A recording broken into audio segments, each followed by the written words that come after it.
Picture a normal Tuesday morning in Guangzhou, southern China. Traffic on the ground is doing what traffic in every megacity on Earth does, crawling. But look up. 50 meters above the 8-lane gridlock, a machine that looks like a cross between an SUV and a science fiction drone is climbing silently into the sky, 4 seats occupied, no pilot on board, following a pre-programmed route straight over the top of the jam. For almost 100 years, that scene has been the ultimate broken promise of technology. Every generation, some magazine cover teased it. The Jetsons cartoon promised it in 1962, Silicon Valley promised it in 2015, and every single time, the future landed with a thud back onto the ground. Flying cars stayed exactly what they had always been, vaporware. Then in 2026, quietly and without much Western media noise, something shifted. Not one Chinese company but several stopped talking about flying vehicles as a future concept and started actually building them, selling them, certifying them, and, this is the part people keep missing, flying paying customers in them right now. And that shift raises 3 questions the West has not really absorbed yet. How exactly did China leapfrog Boeing, Airbus, Toyota, and every Silicon Valley air mobility startup on this? What does it actually mean for the future of transportation on a planet where road congestion is already at breaking point? And is America even close to catching up, or has the Sky War already been quietly lost before most people noticed it started? Before we dig into the numbers that should genuinely surprise you, hit that subscribe button so you don't miss the follow-up on the global aviation shakeup now unfolding. Let's step back and look at exactly what China just switched on in Guangzhou. In November 2025, in a purpose-built industrial complex in Guangzhou, XPeng AeroHT, the aviation subsidiary of Chinese EV giant XPeng, quietly threw the switch on something the aerospace world simply hadn't seen before. The world's first dedicated mass production factory for flying cars. Not a prototype workshop, not a lab, a full industrial factory, designed from the ground up to build flying vehicles the same way Toyota builds Corollas. Let the specifications sink in. The Guangzhou facility spans a 120,000 square meter footprint, with an initial annual capacity of 5,000 aircraft units, scaling to 10,000 units per year at full production. At maximum output, the assembly line is designed to roll 1 new flying vehicle out the door every 30 minutes. 1 flying car. Every 30 minutes. Sit with that for a second. To put it in perspective, the entire American general aviation industry, Cessna, Piper, Cirrus, all of it combined, delivers roughly 2,000 to 3,000 aircraft in a good year. XPeng's single Guangzhou plant is targeting more than triple that, of a vehicle category that officially did not exist as a consumer product 2 years ago. And here's the part that makes this feel less like an announcement and more like an earthquake. XPeng AeroHT already has around 7,000 confirmed pre-orders in hand, from real customers who put down real deposits. This isn't a company begging for interest. This is a company with a 2-year order backlog before the first customer even takes delivery. Now let's talk about what these buyers are actually getting for their money, because the vehicle itself is genuinely unlike anything Western consumers have ever been offered. XPeng calls it the land aircraft carrier. And the name is not marketing hyperbole, it's a literal description. The vehicle is a 2-part modular system. The lower half is a 6-wheeled electric ground vehicle that drives on normal roads like an oversized minivan. Tucked inside the back of that ground vehicle, folded into a compartment, sits a 2-seater electric vertical takeoff and landing aircraft, a true eVTOL, that deploys out of the mothership when the driver wants to fly. Park the ground unit. Push a button. The rear cargo area opens. The aircraft rolls out, unfolds its rotors, and it's ready for flight in under 5 minutes. Priced at roughly 2 million yuan, or about $280,000, the land aircraft carrier delivers a combined ground plus air operational range of approximately 1,000 kilometers, around 620 miles. Deliveries are officially confirmed for late 2026, and the initial 7,000 orders are only from Chinese buyers so far. International sales haven't formally opened yet. Now here's the pattern interrupt for you. Read the price out loud again. $280,000.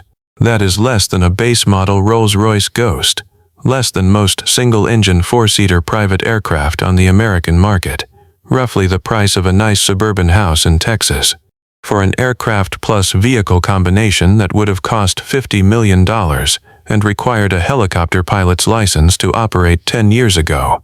This is the number that should scare Boeing more than any product launch of the last decade. Not because 7,000 units is a lot in aviation terms, it isn't, but because it is proof that a Chinese company has industrialized a category the entire Western aerospace establishment kept insisting was still 15 years away. If XPeng is the vehicle you buy, then EHang is the vehicle you ride. EHang is a Guangzhou-based company that has been building autonomous, pilotless passenger eVTOLs for over a decade. Their flagship aircraft is the EH216S, a two-seat, fully autonomous electric aircraft with 16 rotors, no pilot on board, and no steering controls of any kind. You get in, tell the system where you want to go, sit down, and the aircraft flies you there on a pre-approved route with no human intervention. For years, this was framed as a futuristic curiosity. Then, in January 2026, EHang did something no other company on Earth has done. It launched the world's first international cross-border eVTOL passenger service, running fully autonomous flights between Shenzhen and Hong Kong in roughly 20 minutes, a trip that takes about 3 hours by car or ferry. Not a demo flight, not a media stunt. A commercial route with a printed ticket price. Passengers can book the Shenzhen to Hong Kong crossing for approximately 800 yuan, about $113. As of May 2026, EHang's EH216S fleet had accumulated more than 90,000 safe flights globally, a number no other eVTOL manufacturer on the planet is anywhere close to matching. The aircraft itself carries a suggested retail price of roughly $410,000 for global markets outside China, or about 2.39 million yuan for the domestic Chinese market. And in July 2026, EHang extended its footprint further by completing its first pilotless passenger flights in Switzerland, in the town of Quinto, in the canton of Ticino, the first fully autonomous passenger eVTOL flights ever performed in Europe. Let that sink in. A Chinese aircraft is now performing commercial pilotless passenger flights in Switzerland, one of the most safety-obsessed aviation regulators in the world, and nobody in the American press covered it. Now zoom out from the individual products and look at the ecosystem, because this is where the real shock lives. Beijing has quietly designated something it calls the low-altitude economy. The entire commercial sector of flight operations below 3,000 feet, spanning delivery drones, cargo aircraft, passenger eVTOLs, agricultural aviation, and everything in between, as one of its official strategic pillar industries. The projected market size of China's low-altitude economy in 2026 is expected to exceed $138 billion on a trajectory targeting 3.5 trillion yuan, approximately $500 billion, by 2035. The eVTOL passenger aircraft slice alone is forecast to hit RMB 9.5 billion in 2026 and grow exponentially from there. That is not a niche technology bet. That is a national industrial strategy on the scale of what China did with solar panels in 2010, with high-speed rail in 2015, and with EVs after 2020. And in every one of those three previous cases, the West assumed China would fail, and then woke up 10 years later to find China producing 80% of global supply. The pattern is unmistakable at this point. Announce the sector, subsidize the sector, certify domestic champions, build the factories, dominate the export market. That playbook just got applied to the sky. Now, here's the part I find genuinely fascinating. Watch what the incumbents are not saying. Toyota, a company that has been publicly investing in flying vehicles for a decade via its Joby Aviation stake, has said almost nothing about the Guangzhou factory opening. Boeing, which spent billions on its own Whisk Aero autonomous air taxi project, has said even less. Airbus's City Airbus program has quietly slid its own commercial launch dates from 2025 to 2026 to somewhere around 2028. Meanwhile, in America, the two biggest names in the eVTOL space, Joby Aviation and Archer Aviation, are still working through FAA certification, still years away from carrying paid passengers, and neither has anything even remotely close to a mass production factory rolling out a unit every 30 minutes. The reason for the silence is simple. Nobody in the Western aerospace establishment expected the flying vehicle race to be settled by an automaker in Guangzhou using consumer EV manufacturing techniques. But that is precisely what happened. XPeng didn't beat Boeing at Boeing's game. It changed the game entirely by applying electric vehicle mass production discipline to what everyone else had been treating as an aerospace problem. Cheap electric motors, automotive-grade batteries, software-first vehicle control, robotic assembly lines. All the tools China spent a decade perfecting on Teslas and BYDs, redirected upward.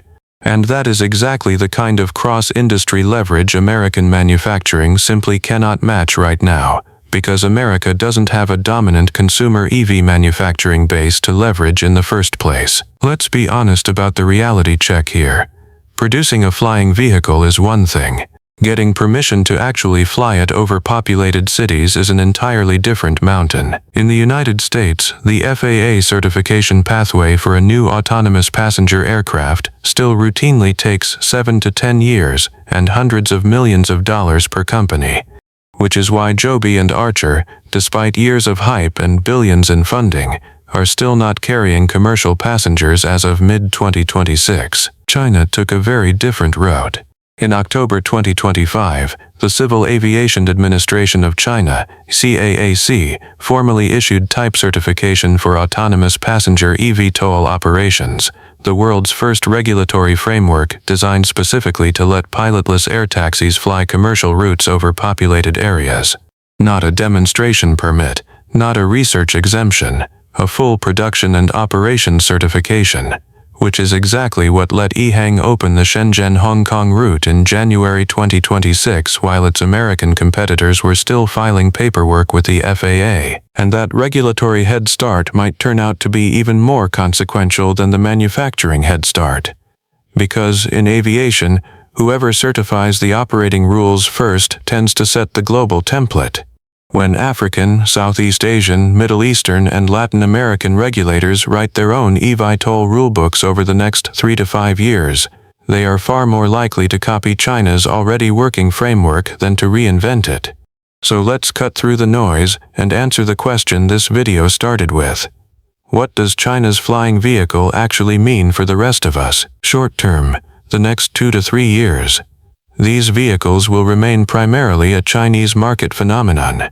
Regulatory approval for autonomous eVTOL flights over American, European, or Japanese cities is going to take significantly longer than in China. But expect to see EHang and XPeng aircraft appearing in Southeast Asia, the Middle East, Brazil, and parts of Africa first, exactly the way BYD electric cars did. Medium term, 3 to 6 years. Expect specific approved corridors to open in Western cities, airport shuttles, cross-harbor crossings, tourist scenic routes, not a general flying car in every driveway scenario, but curated, high-value routes that make economic sense for premium travelers. The Shenzhen-Hong Kong model, essentially exported to Los Angeles to Catalina, or Manhattan to JFK. Long-term, 7 to 10 years. This is where the honest answer gets harder.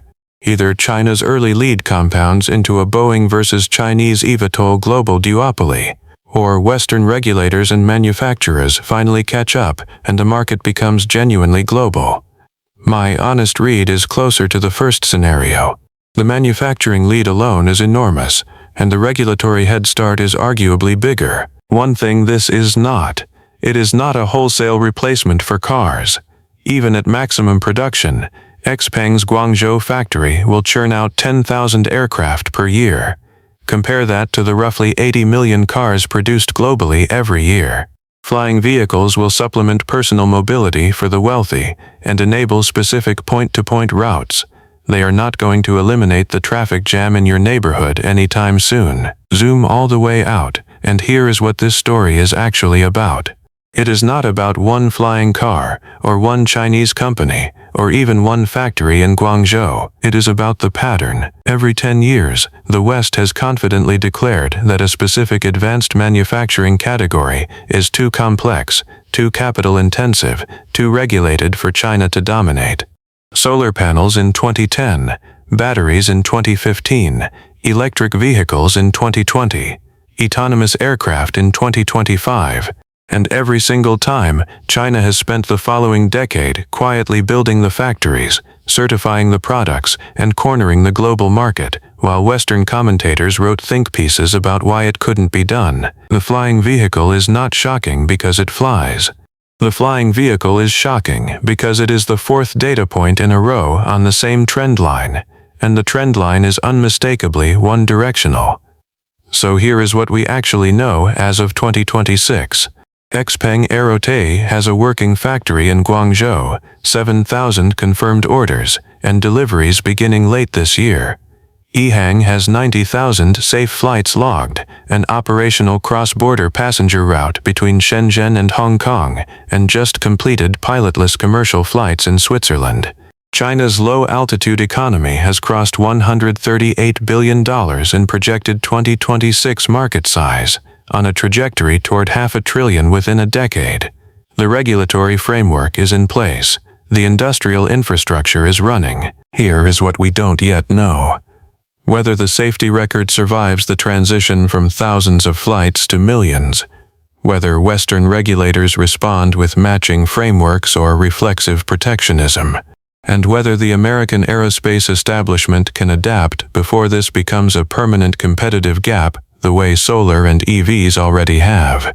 If this breakdown gave you a clearer picture than the mainstream headlines, hit that like button and subscribe so you don't miss what's coming next in this space. So here's the honest question I want to leave you with.